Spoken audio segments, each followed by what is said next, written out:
আসসালামু আলাইকুম সম্মানিত খামারি বৃন্দ। যে ভিডিওটি দেখতে পাচ্ছেন এই গরুটির চিকিৎসা করার পরে তার আপডেট জানতে পেরেছি, এ কারণেই এই ভিডিওটি করা।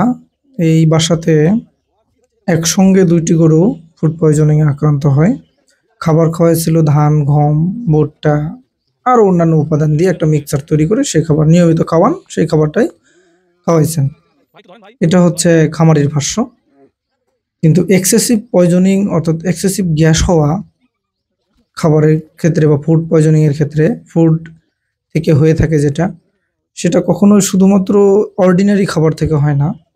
অবশ্যই খাবারের মধ্যে আলাদা কোনো উপাদান তৈরি হয়েছিল, হতে পারে সেটা মাইকোটক্সিন, হতে পারে সেটা আলাদা কোনো টক্সিক এলিমেন্ট, সেটার কারণে ফুড পয়জনিং। এবং এই গরুটির পেটে শুধুমাত্র গ্যাস জমা হওয়ার কারণে এর রেকটাম এবং ইউটেরাস দুটোই প্রলাপস হয়ে বের হয়ে আসছিল। অত্যধিক পরিমাণে গ্যাস জমা ভিডিওতে দেখতে পাচ্ছেন যে আমি সার্বিকভাবে চেষ্টা করতেছি গ্যাসটাকে রিমুভ করে দেওয়ার জন্য।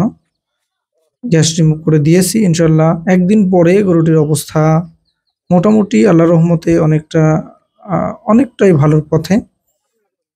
ভিডিওটি পাঠিয়েছেন আমাকে একজন পল্লী চিকিৎসক, ওনার নাম হচ্ছে এনামুল হক। দুজন পল্লী চিকিৎসক আমাকে এই কাজে হেল্প করেছেন। আর এটা হচ্ছে দ্বিতীয় দিন পর, 2 দিন পরে গরুটি আল্লাহর রহমতে এখন অনেকটাই সুস্থ। তো খামারিদের প্রতি একটা অনুরোধ থাকবে, সেটা হচ্ছে আপনারা যে খাবারগুলো গবাদি পশুর নয় সেই খাবারগুলো গবাদি পশুকে খাওয়াবেন না। গবাদি পশুকে খাওয়াবেন তাদের নিজের খাবার।